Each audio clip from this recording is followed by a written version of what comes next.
Look, I opened this jar of rotten baby food, and well, a butterfly came out. Oh, I wanna be amazed. Make me laugh, funny boy. Welcome to the Comedians and Elevators podcast. I've got my guest Doug Kayne.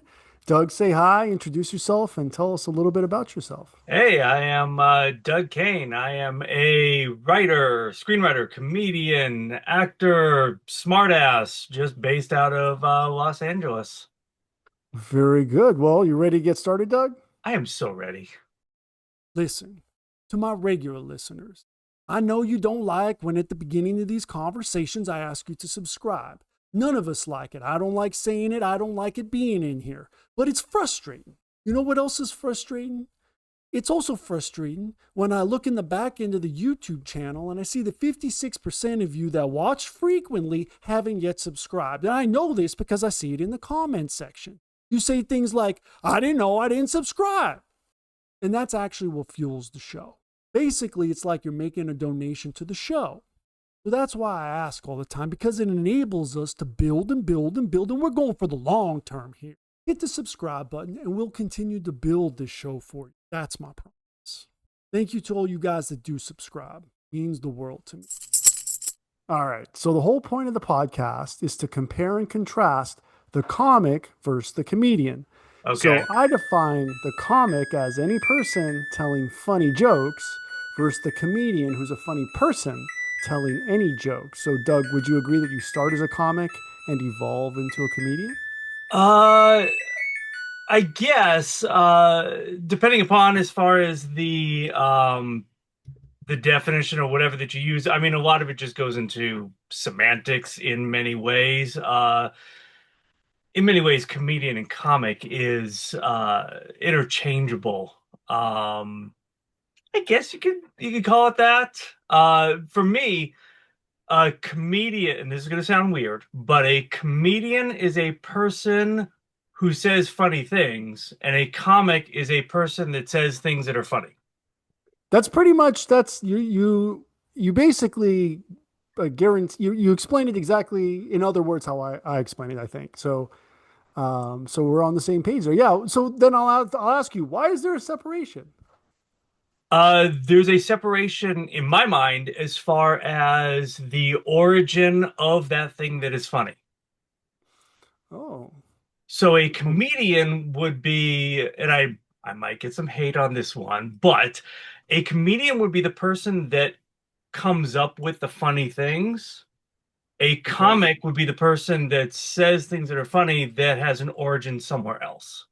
Okay. So you're saying basically it's internal versus external Kind of, yeah. origin. Okay. I would definitely tend to agree with that. That's definitely probably a cleaner way of looking at it. If I'm going to design AI to tell a joke, well, that would probably be one of the criteria. All right. So you ready for the first question, Doug? That wasn't the first question. It wasn't. That was the All right. topic of the whole podcast. Okay. I, You hit me. defined. Well, I'm gonna perhaps at least for this podcast, I'm gonna define it from internal versus external, and we'll see Okay. how it goes. Okay. So the first question is about the role of persona in comedy. So how much of the comedian's voice is a character versus the real self? I think it's a hybrid of the two itself. I think for a comedy to be authentic, then you have to have some element of that comedian's persona involved. Now, that's not to say that the comedian wouldn't be putting on a character. I like to believe, for example, that Andrew Dice Clay, his comic persona is a character. There is, however, some element of truth to that. And therefore, because there is that element of truth, it has the authenticity. Anytime that a comic or a comedian or an actor or whatever uh, pushes it too hard, they try too hard, it becomes inauthentic. And I think the Okay. audience can see that. For sure. So would you say Andrew Dice Clay is a comic or a comedian? He is, I would say he is a comedian. Okay, that's because his character is an internal. Does he do Correct. like impersonations? I don't recall if he did. Not really, but he puts on, if my memory serves, he when he does his stand-up, he puts on this kind of uh hyper masculine persona. Right. And from what I understand, that's not the way he is in real life. Right. But it doesn't So change when he's on stage. exactly. Right. But there are people like that. So there is that element of authenticity to it. Okay. I And like I that and one. I Okay. think that many comics or comedians will put on a persona in a way to kind of protect themselves as well. Right. I'll give an example, Mitch Hedberg, Hmm. who, by the way, was extremely shy in person, but his comedy, as far as his one-liners, is great. And so I think he adopted this kind of persona to be able to get through the onstage performance. I like it. I think there's something there. I think we might be able to get these robots well, the new robots to start making funny, really comedic characters. All right. So, how about punching up versus punching down? So, where do comics versus comedians subscribe to this? So, I'll put in some historical context. Okay. Did a jealous medieval prince become the first comedian by killing the court jester? I wow. I would say, to use your example first, the prince did not become the first comedian or comic, but rather the first critic. Okay. Uh, the jester themselves throughout history were not only allowed to be comedic and allowed to punch up, they were actually encouraged, and their jobs depended upon that. If they failed to make the royalty laugh, then they're done. Mm. So that kind of gave way as far as the tradition of punching up. Now, Okay. we can talk and we can look at all sorts of various examples. Personally, I'm not a fan of punching down. Because usually when you punch down, it is making the butt of the joke a population that is already going through hardship, that is already being singled out for something. And so what you're doing is you're feeding into that narrative a little bit more, in that here's why they are to be ridiculed. Here is why they should be ostracized. Here is why they are lesser. And so I'm not a big fan of that. Punching up, I think, has more, dare I say, nobility to it. Um, and that's really what if you want to go as back in terms of time, the jesters helped to knock the royalty down a peg or two, which made them, I guess, more human, for lack of a better term. Is it always groups? Can you ever punch up or down individuals? You can punch down individuals, and you can It, punch up individuals. Comedy right now is having a field day on punching up against certain, let's say, politicians. Um, and that's okay. again, why is it up? I mean, aren't politics, so that's up I'm curious. Why would that be up if it's a politician? because they have positions of power. Okay. If they have a position of power, it's sort of in the ranking system. That would automatically be a punching up. Now, they may be a horrible person. They may be a horrible person, but because of their position of power and influence, it's still a punch up. So if they are a horrible person, Yes. would it be punching down? It depends on their position of power. You can have a great person that is lower status than you. You can have a horrible person that is lower status than you. You can have a great person that is a higher status. You can have a horrible person that is of higher status. If they are of a higher status, it is punching up, whether they're horrible or a good person.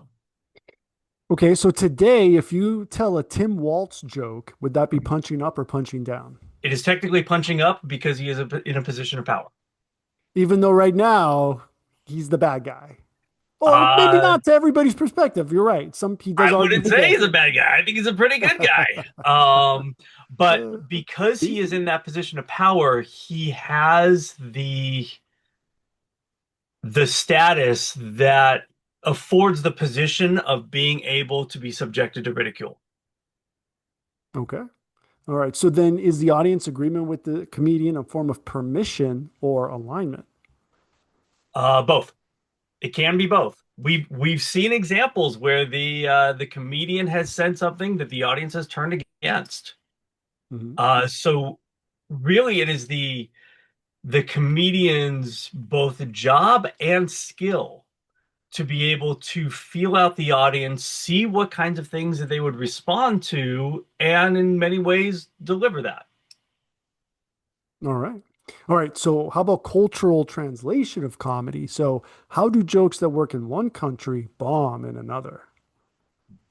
You hit it right on the head there. It's a different culture. Uh, the I remember watching Miyazaki films, for example. And the first time that I was watching it, I was bored. Hmm. I was like, what is there's nothing happening. Hmm. This is dull. But once you take that dive into Japanese culture and you see these are common storytelling elements, these are things that the Japanese audience responds to, you can then appreciate it a bit more on that cultural level. Right. You look at a number of other, I mean, one of the big shows on Netflix, Squid Game. Hmm. That's not American storytelling. No. That is Korean storytelling. And once you appreciate that and can understand that it's from a different cultural perspective, you can appreciate it less on an American standpoint, but more on a cultural appreciation standpoint. So, what might be funny, let's say here in the United States, might not play in India as well, for example. No, If absolutely. you ever, yeah, if you I've watched a few Bollywood films, for example. And Bollywood, again, second largest entertainment hub in the Mhm. world. I'm like, what's happening? What is going on? Yeah. But that is indicative. That is an example of what it is that, let's say, Indian audiences might appreciate a lot more. Right. So humor plays. There are some similarities, obviously, across the board. Slapstick plays everywhere. That's why the Three Stooges, for example, be appreciated worldwide because that kind of physical humor transcends boundaries. But some of the more subtle things, some of the more nuanced things, don't necessarily transfer as well from nation to nation or culture to culture. So then how does the silence when your joke doesn't land hurt? Physically, emotionally, morally, or spiritually? We want the laugh. Let, Right. let's let's just be honest. We as comedians, we get off on that laugh. We get off on the Instagram. We know right away whether a joke succeeds or bombs. We know right away. And when we get that laugh, that's what feeds us on stage. Mhm. When we don't get it, in some cases, the panic sets in. It's how am I going to get this back? How am I going to get back to where I am? And some people are better at navigating that than others.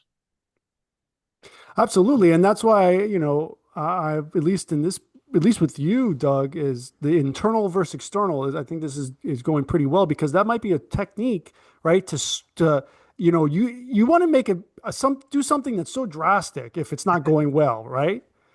And that might be one way is you have to consciously know that we're going to switch it up in this very particular kind of way, right? Yeah, I So mean anyway, it's that's fine. I've I've definitely dabbled in terms of stand-up, but my primary comedic focus is improv comedy. Hmm. And so in doing that, I have a couple of luxuries that, let's say, the stand-up comedian in that moment doesn't have. For example. One, I have a group of people. Okay. If I'm having a bad show, and I've had my shares of bad shows, I'm now and because I've been doing it for so long, I'm now at the comfort level where I'm like, okay, this is not my show. My job is now to be the straight man and make them look good. Okay, but that's actually doing the same thing, right? You're totally flipping it. If you were the Exactly. funny man and you're not being funny, well, you play the straight man. I mean, is Right. there anything more opposite?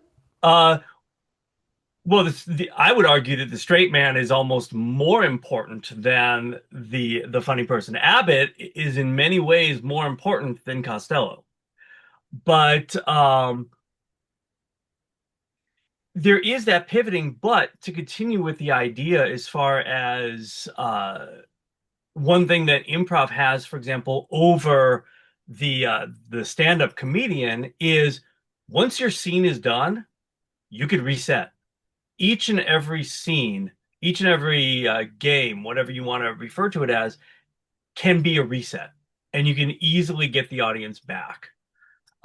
Just had a show this past Friday, and there was one sketch that we didn't go that as well as it usually does, but we got it back the next time, the next one. And we have a little bit more of that luxury. Whereas, and this is part of the art of stand-up comedy, when you're up there solo in front of a theater audience and the audience turns against you, the really, really adept, powerful, amazing stand-up comedians can pivot, find something else that's going to work, but they're flying solo. They don't have the wingman. They don't have the people that can help save them. They're on their own. And I mean, you and I have both seen comedians come back amazingly from something that when they lay a giant turd on stage. And we've also seen them where they haven't been able to recover. And that's a humiliating, but yet very teachable time if you are open to it. Because you Right. learn a lot more from bombing than you do on succeeding. Oh, of course. Yeah, 100%. There's no other way but to bomb. Hopefully, yeah, you try again and you try something different next time, right? Oh yeah, If you don't, well, if you keep blaming it on the audience, something's not working there, right? right.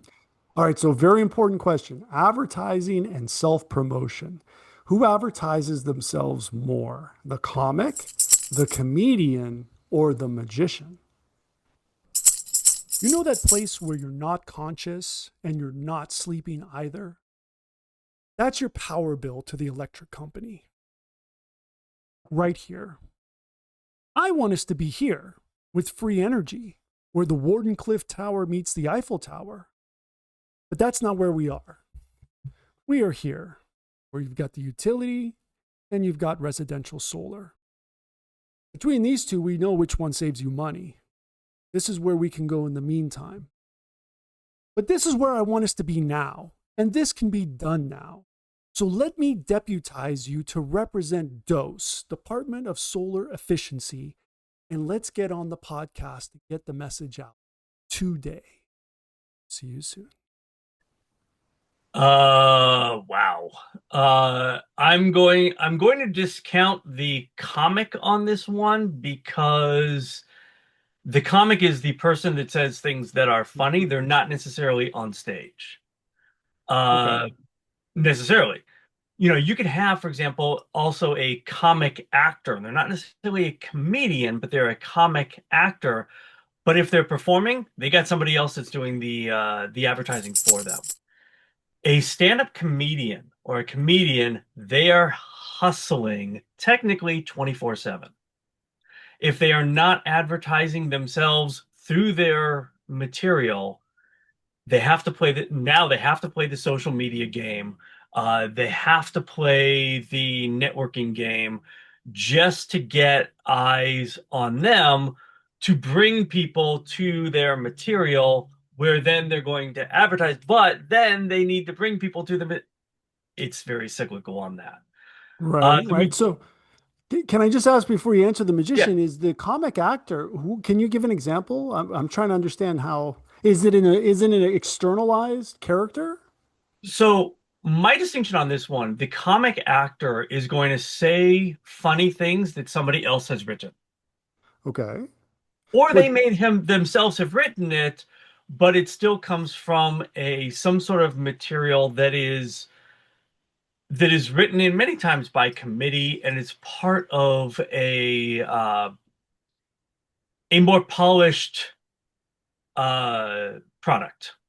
mm, A comedian is the person, and again, there's overlap on this. A comedian will write their own stuff and perform their own stuff, and they really put their own persona out there uh, a lot more. For example, um, and you'll have to forgive me if my knowledge as far as whether these actors have done stand up or not is a little bit limited at the moment, but uh, somebody like Paul Rudd, okay. I would say, is a brilliant comic actor, Huh. Interesting. but he's So, I also mean, saying he's, lines that somebody else has written. yeah, but I mean, he's cast for, because of I would argue the internalized quality, not the externalized quality. Do you disagree?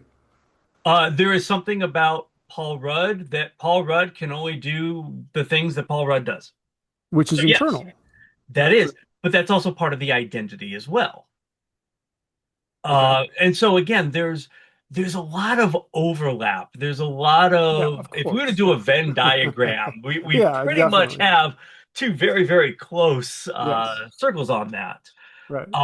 There's just there are some distinctions, and there are people out there that are watching this that are going to fully disagree with me, and I'm 100% cool with that because that's one of the great things as far as artistic endeavors is people can have these different interpretations So what on about the the same magician? artwork. The magician uh, is also promoting themselves, but one of the luxuries that a magician has that let's say a comedian doesn't is they don't necessarily have to continually update their material. Okay. And in many ways, and this, I know some magicians, this is in no way discounting their skill. I am amazed by magicians, especially the sleight of hand magicians. I'm the bigger tricks, it's like, okay, I feel the small sleight of hand, more personal stuff fascinates me. I'm blown away each and every time when I see it. But when you go to a magic show, as an audience, you're like, oh, I want to be amazed. Mhm. Whereas many times with a comedy show, people are sitting there going, make me laugh, funny boy. Right. And so there's a little bit extra that the comedian has to do to get the audience on their side in the first 30 seconds, let's say. Right. Right. All right. So censorship and offense. So who survives better in a cancel culture environment? The comic, the comedian, the magician, or the mudslinger? Wow. Um,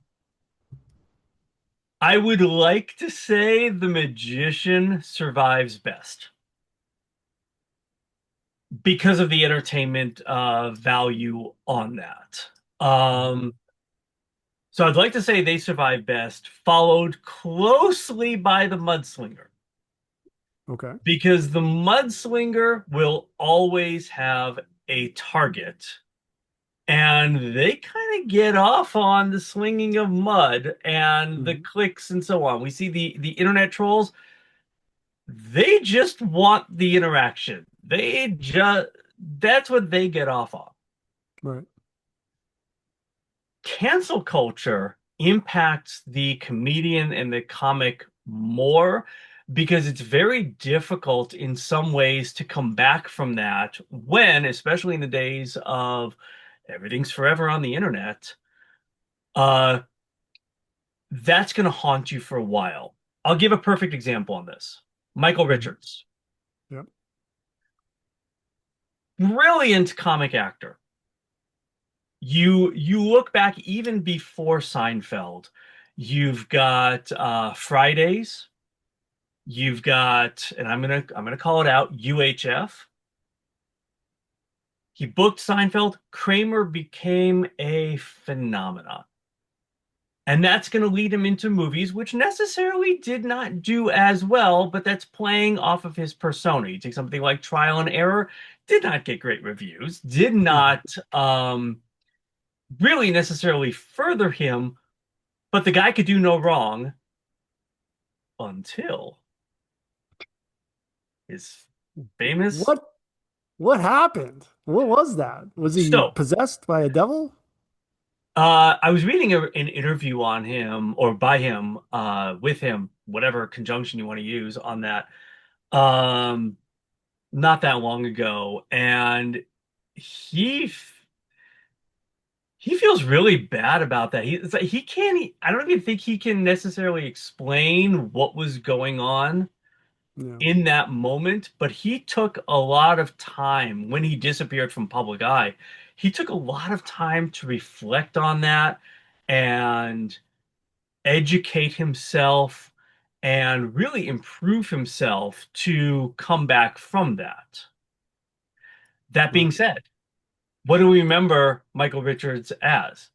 Kramer? Heckling incident. Yeah.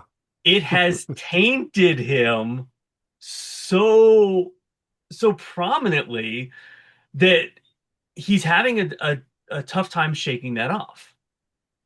Yeah. Um, Dave Chappelle has come under fire. He's been canceled less, obviously, but Dave Chappelle has come under fire by his from or as a result of his anti-trans comments. Ricky Gervais has come under some fire as well, due to some of his anti-trans comments, as well as the atheistic comments as well. Both of them have been able to weather the storm a little bit more. I mean, that was Louis, they're intentional, right? They're doing it on purpose. So, yes, yeah. that's another sort of element to that. That's part of their comic persona, Right. and that's what their audiences want to see. Right. Louis C.K. is another sort of example on this where he was, due to his own offstage actions, canceled for a bit, but he's kind of very slowly kind of creeping his way back in as well. Right. Uh, but especially now, it is so difficult, and many times it almost seems like walking on eggshells, Yep. Yeah. Absolutely. where the comic and the comedian, their job is to punch holes in the establishment and poke fun, and yet it's that same job that is in many times ruining careers. Yeah. So it's a weird thing, and I think the comics and the comedians that are able to get through that, they know where the line is. They could come up to the line but not cross it. They could see that, and it's all a matter of punching up versus punching down. Who are they going to make the target of their jokes? All right. Okay. So, Doug, are you Uh, ready to enter the multiverse? let I'm a comic book reader. I am so ready. Okay. All right. So, board game Zoomcast, play Okay. versus performance. So, if comedy were a board game Zoomcast, are you competing as the colorist, adding tone, mood, and shading, or the Foley artist, building punchlines with soundscapes and timing? It is both. Okay. They are the independent filmmaker where they wear many hats. They are the writer, they are the editor, they are the harshest critic, they are the sweetener, they are the clearance, they're everything. So then does comedy work better when it's painted vividly or when it's orchestrated sonically? Vividly. The more Oh, vivid, the better the joke lands. okay. All right. So here in the Comedians and Elevators podcast, we have a tradition where the Okay. previous guest asks a question for the next guest. And Okay. the previous guest was Marty Fiddleman. And his question for you, Doug, is if you were doing well as a comedian and an opportunity came up to do only writing for more money, would you miss the attention on stage? My bank account would say no, but reality is yes. Okay. 100%. There is something about it. It's the reason why I've stuck with comedy for so long. It's the reason that I continue to do improv, even though not really making money doing that as yet. It's because of that rush of being there in front of the audience. All right. I would 100% miss it. Oh. All right. So, last question Okay. legacy. Who gets remembered? Will the comic's Type 5 survive time, or will the comedian's cultural point of view be more timeless? Cultural point of view, 100% final answer. Okay. Awesome. So, Doug, where can everybody find you online? So you can find me online. I am probably way too active putting things up on LinkedIn right now under Doug Kayne, same spelling. I have a Blue Sky at the Doug Kayne. I am lurking, but not really active that much on Twitter. I do have also, a website that I do definitely need to update, dougkane.com. I am also with the improv comedy group Those Four Misfits at those4misfits.com. Uh, Follow, join us, hit me up. Seriously, I love interacting with people, exchanging ideas, all that kind of stuff. Awesome, Doug. Well, thank you so much for being my guest. And I for love it. everyone, please like and subscribe, and we will see you in the next one. Thank you much. This is my floor. If you're interested in too much information like in the network state or Mantipus the chicken shit, check out this video. Or is it this one right here? Well, either way. Lizard.